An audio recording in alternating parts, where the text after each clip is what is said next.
This is the Fifth Estate Winning Headlines, your media police post, coming to you from Nairobi, Kenya, from the Fortal School of Government. In this segment, we summarize some of the headlines that you may have missed this morning, but we also take a look at some of the political pieces that we call cartoons in this country. Today is the 17th of November, 2022, and I'm 2M. I'm AX. And I am 2J. And in case you missed today's headlines, here they are. In the Daily Nation, how Jubilee's 32 billion shilling laptop project flopped. In the Standard, MP set stage for big clash with CJ Kome. In the Star, Iyala hopefuls hustle MPs as voting looms. And in the People Daily, row rocks house over CDF billions. Yes. All right, AX. All right, so Jubilee will leave Azimio and join Kenya Kwanza. You heard it here first. And it won't happen because President Ruto has directed Kenya Kwanza MPs to further the divide between Jubilee and ODM. It will happen for one of three reasons. 1, Raila Odinga. 2, Uhuru Kenyatta. Or 3, the Trojan horse. Let me explain. First, Raila Odinga. History has shown us that at some point, Raila will join the Ruto administration, as he did with Moi, Kibaki, and finally Uhuru. It is not a question of if, but when. And we are already witnessing the beginnings of this betrayal in Parliament. When time came to nominate members to the Parliamentary Service Commission, Jubilee was conspicuously left out. And as a result, Jubilee is the only Azimio principal without representation in the PSC, a body that shapes the nature of Parliament. Jubilee argues that this was done deliberately by ODM, and history suggests that they may be right. ODM does have a history of not playing fair with the other political parties it is allied with. This in large part is why NASA collapsed, because ODM did not want to share political parties' funds with their coalition partners. So if betrayal is imminent and inevitable, what options are left to Jubilee? Do unto others before they do you. Betray Azimio before Azimio betrays you again. Yes. This is what the Moi Cookbook of Politics has taught us. But allow me to flip my argument and talk about the Uhuru Kenyatta of it all, or the second reason why Jubilee will leave Azimio. What if President Uhuru and President Ruto were playing the same game all along? What if it was a long con? If this was the case, then this means that they are still working together. Yes. Might their partnership explain why President Uhuru has been silent as the rift between Jubilee and ODM grows? As Jubilee party leader and Azimio chairperson, it is odd that he has been quiet on this matter. It is even stranger that he seems to have left Raila, the man he calls brother, to deal with this mess solo. So if Ruto and Uhuru are working together, then it is time for Uhuru's party to join Ruto's party, to make formal a partnership that has lived in secret for over 2 years. In either event, it is likely that Jubilee will be welcomed with open arms. After all, President Ruto is Jubilee's political father, just like President Uhuru. But as Ruto welcomes Jubilee back into the fold, he must ask himself one question. What if Jubilee is a Trojan horse, sent to destabilize Kenya Kwanza from within? This is the third reason why Jubilee will jump ship. After all, it is much easier to oppose the system from within than from the outside, and Ruto knows this. He successfully frustrated the system for 2 years as deputy president and deputy party leader. He used this access to turn politicians over to his side and eventually win the presidency. What if Jubilee plans to do the same? To do unto others as they have done unto you. Interesting. I like that thought. It seems there are going to be no parties left at all. Yes, right? maybe. So, William Ruto is about to have a power-sharing problem. Maybe if what AX is saying has anything to go by. But by this, I mean that in using Mount Kenya to get to the presidency, it also means that he is inextricably linked to Gema until 2027. Yes. And because the Gema Nation are coming off 20 years of power under Uhuru and Kibaki, for them very little has changed. They are comfortable. But according to the Kalenjins, this is their government. Oh, yes. Why should they share? Yes. And at some point, maybe the Kalenjin nation may grow tired of being equals with Mount Kenya. Then, Ruto will have a serious problem on his hands. How does he return the center of power exclusively to the Rift Valley while letting central Kenya down slowly? And can he do it before the Kalenjin nation does it for him? Today, The Nation reported that Kericho MCAs will spend 5 days and 2.1 million shillings at Ruto's Western Hotel in Nairobi. The purpose is to hold pre-vetting meetings. This, of course, comes after the president instructed Treasury to cut 300 billion in government spending, while the rest of the country has empty wallets. Now, many focused on Ruto benefiting from government spending at his own hotel. Is this a conflict of interest? But I'm of a different opinion. I find it curious that the president's own community is defying his explicit orders. Kikuyu politicians, meanwhile, are crying about state capture. But if we are living in a Kalenjin government, then they are owed fat per diems and spending allowances. Nobody enters government a hustler to leave a hustler. Well done. On top of this, Kalenjin MPs from Bomet and Nandi counties want to remove Kimani Ichung'wah as majority leader. They claim that he is too arrogant and unfit to lead UDA in parliament. The way I see it, this move was a message not to Ichung'wah, but to Ruto. Ruto rewarded the loyalty of Mount Kenya handsomely. Deputy President, Parliament, CSs, PSs. But if politics is about ownership, how much sharing is too much sharing? Have the Rift MPs taken things into their own hands? In our view, William Ruto eventually is going to dump Kikuyus before 2027. It's not a matter of if, but when. Ruto will downsize Kikuyus and give Central Kenya a reality check. After all, he always has the re-election option to switch up his political base. Political alliances are temporary, and Ruto is free to make deals with anyone. So to Kikuyus, remember this: Ruto's presidency is not here for you. Very soon, he will begin seducing Luyas and Luos. Those two regions combined will give him more than the 2.5 million votes you gave him in 2022. And since the courts have said that there are too many Kikuyu and Kalenjin PS nominees, they can always be replaced by a Luo or a Luya. That is the art of seduction. Mount Kenya should enjoy their seat at the table while it lasts and organize themselves quickly before they are politically irrelevant for the next 30 years. You know, guys, when I woke up this morning, I got a download from heaven. Oh, really? Yeah, the download was labeled Madhira 1. I did not understand it, so I asked heaven what Madhira 1 meant. Heaven said nothing. Then just now, heaven sent an SMS, and this is what it reads. Your Excellency, sir, you will be president one day. And I'm talking about Rigathi Gachagua.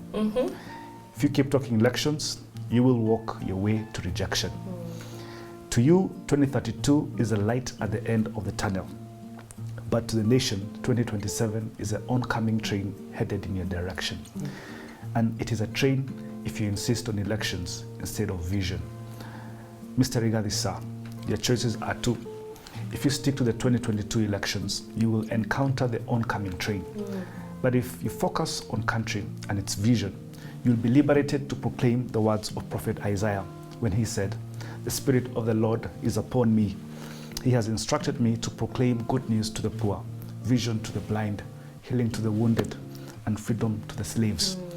Your Excellency, sir, if you preach elections, Gema and country will reject you. But if you preach vision to the blind, proclaim good news to the poor, healing to the wounded, and freedom to the slaves, then you will be talking about the Hustler Nation. The Hustler Nation is not about elections. It is about the message of good hope. Your Excellency, sir, if you keep to this path, Madhira will produce Kenya's 6th president. End of download. Should we be calling you Prophet or 2M? I'll be pastor now. Well, pastor, all right. Pastor. We'll have to see about that. Pastor. And then next week, I'll be reverend. Oh my goodness. And the other week, I'll be bishop. Oh my goodness. God forbid. On that note, we have a 3-part criteria that we used to judge the headlines by. We ask ourselves, is a headline topical or speculative, repetitive or groundbreaking, and finally, thoughtful or just plain lazy? Now, I want to look very quickly at the Star, Iyala Hopefuls, Hustle MPs as voting looms. This headline is already out of date. The voting took place between 9 and 10 a.m. this morning, and we can confirm that the 9 have been selected. I won't read out all of their names, but we give a very big congratulations to friends of the Fifth Estate, Winnie Odinga and Kennedy Musyoka. Congratulations, dynasties. Go make us proud in Tanzania. Yes. So we toss the star for being irrelevant. Okay. Then I think we quickly look at the Daily Nation, how Jubilee's 32 billion laptop project flopped. So of course, I think we all remember at the beginning, Jubilee won. They promised a laptop for every primary school student. Yeah. And the nation wants us to believe that it failed. Yes. But if you read the details, they actually succeeded in delivering 1.2 million of those laptops. I believe 200,000 of which were actually assembled in Kenya. So when we talk about national pessimism, I think it was a slow news day in the Nation newsroom yesterday. Yeah. I mean, you could hire us to tell you how to assist how to do headlines. Right? Yeah. So we tossed the Daily Nation. On top of that, I'm not really sure who the story is trying to make look bad because they mentioned President Ruto by name as well. The Standard and the People Daily both refer to the same story, that Treasury is ready to disperse the 2 billion CDF monies, but they are in a battle with the court because the Supreme Court called the CDF funds unconstitutional. But Turam, is that true? There are two types of CDF. Yeah. There is CDF 1, which Supreme Court said was illegal and unconstitutional. Yes. And then there's NGCDF, which, and I was reminded this by none other than Dindi Nyoro, who's a chair of the public, I think, in a budget committee, I think. And he said that there's two differences. CDF was the one that was taken out by Martha Koome and Co. Yeah. NGCDF is still in place, and I think call it's National Government CDF. Yes, and actually what they're referring to, what Treasury is ready to disperse is the NGCDF. Absolutely. So there's going to be some people who are 2 billion shillings happier. Yes. All right, fantastic. So on that note, do we have a winning headline? Zero. All of them are nonsense. Rubbish. I think we've explained it away. We do not have a winning headline. On to the political pieces that we call cartoons, where we also have a 3-part criteria. We ask ourselves, is the cartoon humorous or dry, satirical or pessimistic, and finally, effective or just plain lazy? I want us to start with the Star today. The Star. Yeah. That's a cartoon where hustlers are walking to a large mobile phone, which is labeled with a mask. I can see that it's actually labeled mobile loans. Then the phone has been tapered over with a small mask there or banner called Hustler Fund. Now the hustlers appear to be upset, or is it perplexed? You have a boda guy at the end, you have a hustler there and a mama mboga.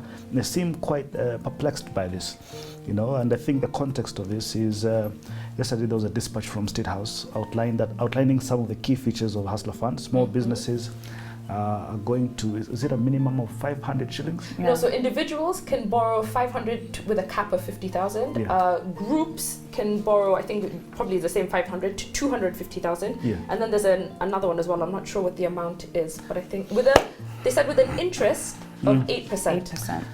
8%. Let me say this. I think President William Ruto has lost a great opportunity. And I say this because he's given us Fuliza. He's given us Fuliza, he's given us Uwezo Fund, it's just labeled it differently. Yeah. But I think the reason why I'm saying this is a lost opportunity.